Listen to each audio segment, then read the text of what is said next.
Okay, so this is Sugar. Would you like to? Hi. Oh yeah, say hello to everyone. Would you like to introduce Hi, everyone. yourself? Hi, I'm Sugar. I am an activist from Scotland. You might have seen me in the topless protest that happened on Saturday outside Scottish Parliament. So yeah, this was for anyone who doesn't know what's going on in the UK. Um, we are in a pretty bullshit situation. We just had a Supreme Court ruling which basically stripped us of lots of our legal rights. And now the Equality and Human Rights Commission is proposing a bathroom ban, like all kinds of horrible stuff. And a group of brave women from Scotland did a protest outside. Was it outside the Scottish Parliament? Because they banned Yeah, trans people, yeah. right? At the start of last week, obviously with the Supreme Court ruling, they decided to change the rules for their bathrooms, where everybody in Scottish Parliament, whether it was staff or visitors, had to use the bathroom of their biological sex. Yeah, so this obviously puts a lot of queer politicians in a weird situation. It also puts any visitors, because it's a big tourist attraction, Scottish Parliament building. Yes, and there's only one toilet that is not single sex in Scottish Parliament. So Yeah. So it's just a completely ridiculous situation, and yeah, obviously in reality it's impossible to police it. Lots of people aren't going to abide by it anyway. Complete nonsense, but it has the effect of blocking trans people out of democracy in Scotland. Because if you can't go to the toilet in your workplace, and if your workplace is like officially discriminating against you, then it's just not possible to like no, work no, it's not a workable ruling at all. Yeah, Like you just can't. Any trans people will just be completely shut out from day-to-day life, especially if it's your workplace. yeah, exactly. Just completely crazy. So you and some others decided to do a protest, and we've got like some pretty iconic photos, especially like this one. You look pretty like this is like a feminist history book photo moment. It's pretty good. But so what like how did I wish you? I wish I could say that smolder was intentional, by the way. It really wasn't. It was just the sun. It was so sunny on Saturday. It was so warm and so sunny that it definitely was just the sun in my eye. Well, yeah. Well, you're looking really good there, so it's worked out for sure. Squinting is definitely a good look. So how did you find a group of people willing to do this? Because this is quite a bold, brave thing to Yeah. do. So I won't lie, it was very difficult. There were supposed to be more. Um, but obviously, like you said, it's a very, I wouldn't, from our perspective, it's not brave. It's just the thing that needed to be done, fighting the good fight. But finding obviously a group of women that were comfortable enough to obviously not just get topless, but get topless outside of Scottish Parliament. It's a big deal. Yeah, and it was difficult. It was mostly just grassroots and messaging other trans women that I knew in Scotland that were willing to be involved, and then obviously getting them to ask other people. Yeah, it was a very grassroots thing. It wasn't really done from any of the big activist groups in Scotland. So. Mm. Yeah, because I guess not only do you have the worry of being topless in public, full stop. I mean, that's uncomfortable for a lot of people, but also, like you say, in front of Parliament, but also as a trans person, like you know that any photo of you ever is going to be Yeah. like stared at by the creepiest, weirdest, grimmest people on earth, which is a reference to what is coming up later. But talking of the grimmest people on earth, we will be looking at the reaction of one of those. But like was all that kind of stuff going through your mind, worrying about that, or were you just feeling like you just have to do Um, this and screw the consequences? not not in the moment. In the moment, we were all just very much. It was such an adrenaline rush, to be honest. It was because it is such an intimidating thing to do. It was scary. Um, It's the but censored version. yeah, there's a censored version. Yeah, it was scary, but at the time, we weren't really thinking like that. We were just everybody was briefed on the potential consequences, because we all know that gender critical people will take anything that we say or do. And it could be the most mundane thing, it could be the most vanilla thing, and they will twist it and make it out to be a fetish. And yeah, so we're always under scrutiny from gender critical people. So yeah, we knew that this was a consequence, and we knew that it could happen. But that wasn't like, unfortunately, it was just that is a consequence when you do want to make radical change. When the powers that be are putting pressure on you and trying to strip, just basic decency rights, you just have, like, we just felt we just had to do it. And, consequences be damned. We actually thought we were going to get arrested, and we didn't get arrested, thankfully. Good. But again, that was just one of the consequences that we were aware of, but we just felt it had to be done. Yeah, I totally feel the energy of, well, we just have to do it. Like, when they're bringing in these, like, threatening to bring in these bathroom bans and stuff, like, it's terrifying, and I'm sure you agree. Yeah. But also, like, what are you going to do? Stop living your life? Stop going to work? Stop buying clothes in the shop? Like, no. Yeah, exactly. You will just have to live your life, and just know that there's a chance that someone's just going to try and ruin your life over it. And, like, there's no other alternative. Yeah, and for us, it was very much that situation of, do we just sit by and watch this happen? Do you know what? It was the meme of the dog sitting in the chair with the house around him is on fire, and he's just saying, "This is fine." Like, that's how we felt at the moment. We can sit by and say, "This is fine," and then we don't realize what's been stripped from us till it's already too late. Or we can stand up and try and raise awareness for the general public that this is an issue. Trans protests happen every week just now in the UK. But we felt it was there needed to be something to just cut through and try and make it into the broader media, because so many people that I speak to in my day-to-day life and in work, they have no issue.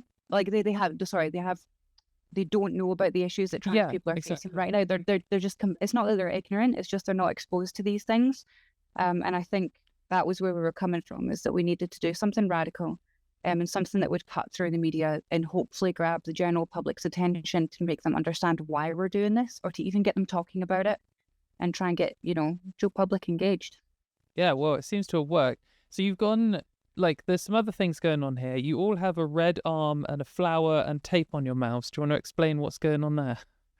Yeah, so the red arm, I don't know if you saw back in March, there was an anti-fascist protest in France, and it was by the group Femin, and all of them had their red arm painted in a mark for anti-fascism. So we thought, in solidarity with the European feminists that stood in that march, that we would do the exact same thing, just to show that, it's about solidarity, it's about aligning feminism with trans rights, which both are interlinked inherently, but unfortunately the media would like you to believe otherwise. The white rose is to symbolise the first nail in the coffin for trans rights. Like, this is, if we don't do something now, this is the death of trans rights in the UK. And the tape over our mouth is to represent the Supreme Court ruling and the fact that they didn't take submissions from any trans groups. Despite there were 2 notable interventions, they just refused to listen to them. So we felt that our voices had been taken away from us in that situation. So yeah, the tape represents that as well. Yeah, well, I mean, it's weird because, like, the tape on the mouth thing has been like a meme from the right-wing people for a while. Like, Julie Bindel absolutely loves sticking duct tape on her mouth. There's got to be like 15 plus studio pictures of Julie Bindel with tape on her mouth. But in all of those cases, they're like on the front page of a magazine, doing a photo shoot, writing their weekly column and stuff. And like you say, trans people here, there was a ruling that stripped of us of our rights is a pun, took our rights away. And yeah, like you say, we weren't involved in that at all. Like, no trans people, every single trans person in the UK was excluded from being involved in a decision that affects all of our lives.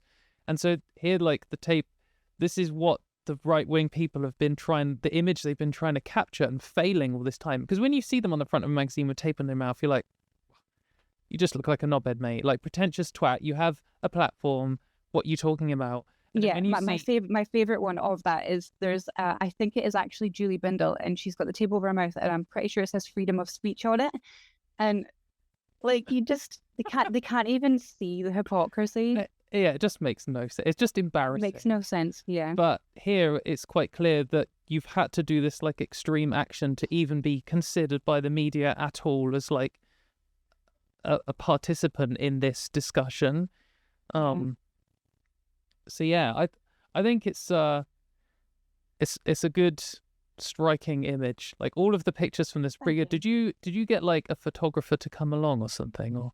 No, I think that photo was taken by my wife, and yeah, and I think the photo previously was taken by our friend Merlin, and yeah, they're a great photographer, and they did a great job.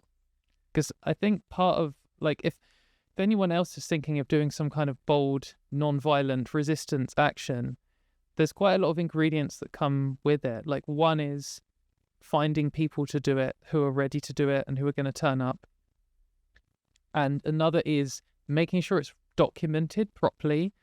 You can't rely on the media or members of the public to keep a record of it, and you need like good high quality pictures, because like not to like go too hard on it, but this is quite an iconic look. It's quite an iconic photo. Everyone here is like looking pretty mega, and that kind of thing is like what sticks with people in their minds when they think of like trans rights. The thing I love about this photo is like the nice prominent rows just off to the right there.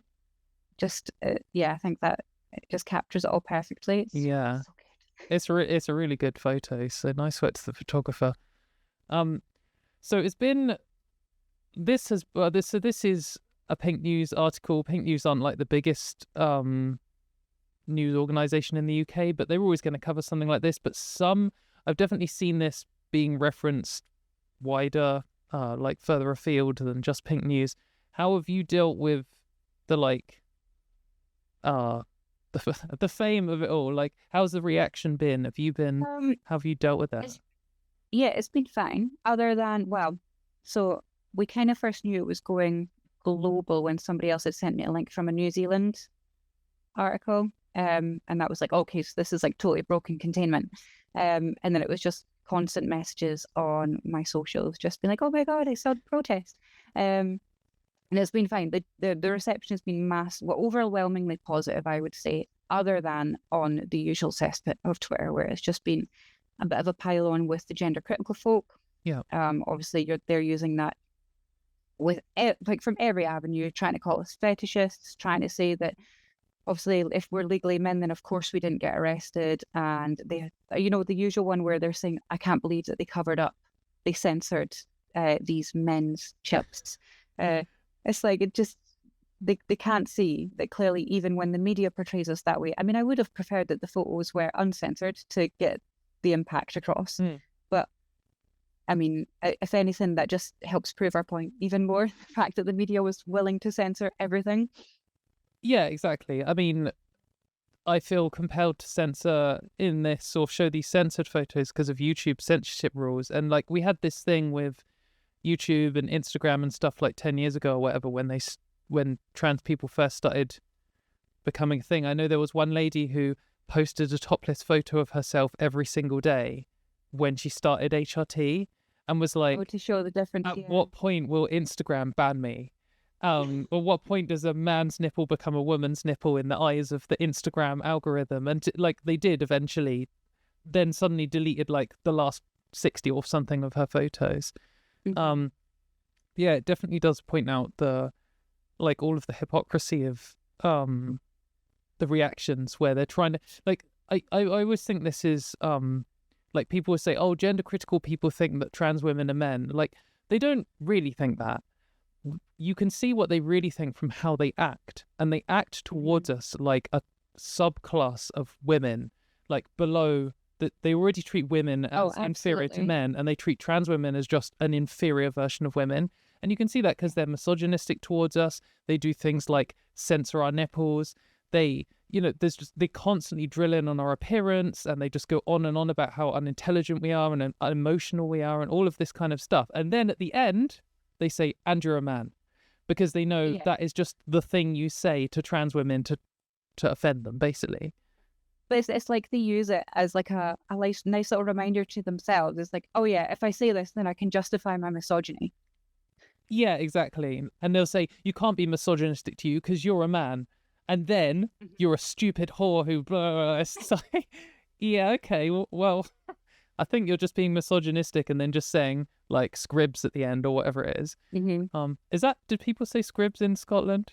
Does this anyone say it anywhere in the world? It's like, it was a thing that in the playground in the 90s when you would say something and then you would say scribs afterwards, which meant like it wasn't true or something. Oh, is that like the 90s version of poggers? Maybe. I don't know. I just remember people being like, they'll say something like, "Oh yeah, you can have my crisps at lunch," and I'm like, "Really?" Oh, scribs. And then they're like, "Scripts," and I'm like, Oh, okay, no, I was thinking it was the other way. I think it was like in a good way, but then just like, no, it's just totally as a joke. yeah. But yeah. Anyway, I'm gonna wrap off this section of this. Is there anything else that you would like to say about the organizing or the experience of protesting? Anything you could say to others who might be yeah, of course. I just want people to know that, like, when you see photos of protests online, even if it is radical protests like this, we're just people. We're just other trans people. Like, you are also a person. If you want to get involved, you can do this. Like, it's not, I mean, yes, it's difficult, but there are ways to get involved on social media. There's plenty of local trans resistance groups that you can check to see when there are protests coming up. If you want to organise anything, like even if you have a little queer community that you want to organise something with, you can do that. Like, it's not impossible. Yes, it's scary. Yes, there will be blowback, and yes, you will likely get a lot of hate from the other side. But at the end of the day, if you want to get involved and you want to try to make a difference, these are the things that you need to consider when getting involved. But you can do it. Like I said, we're just people, and we're just trying to make good trouble, as it were. It's a good phrase. I hate this thing where I was watching some videos of someone who's invited me on their show last night, and they do this thing of like, they're like, "Oh, we're not talking about trans activists here. We're talking about just ordinary trans people." It's like, well, who do you think trans activists are? Like, I'm not like Helen Joyce, where this is my full-time job and like all these ridiculous billionaires pay for me to go and talk on the far right podcast and stuff. I'm literally just a person with a normal job and like friends and a family. And like, it's the same for you, and it's the same for everyone in this protest. Like a trans activist is everyone. We are all forced to be activists for our rights because there are no big, like, huge organizations fighting for this. And, like, that's one thing exactly, someone has to do it. And that's the thing when you realize when you get involved with any kind of activism, is that a lot of it is very grassroots. It is very underground. There's no big organization telling us how to and when to and what to protest. It's just, if you have a passion for something, and especially when it comes to things like our rights, if you feel that passionate about it, do it. Go and join your local grassroots like protest group and just see how you can get involved, because at the end of the day, this does affect all of us. And if you want to do it, I can promise you can do it. Like, we're just normal people. We all just went back to our normal jobs on Monday. Yeah. And use the toilet at work. I will use the toilet at work. But also, on the backlash thing, the gender criticals are going to be horrific to trans people anyway. They're going to be as horrible to you as they possibly can anyway. And they're trying to take away your rights. The reason they do such a reaction when we stand up to them is because they just want to, like, steamroll over us. They don't want to see us as humans. It's important they dehumanize us, and it's important that they don't hear any pushback because they feel bad. They don't want to see us being vulnerable in the news and showing that we too are people. You know, they don't want to see an article cutting through that says trans women are, like, you know, affirming us as well, calling us by what we are. It's just women, and then having the decency to censor us as well. They don't want to see that. They don't want to see that, you know, the general public en masse usually agrees with us and does side with trans people, because it breaks their bubble. It breaks the way that they think they have control over social media.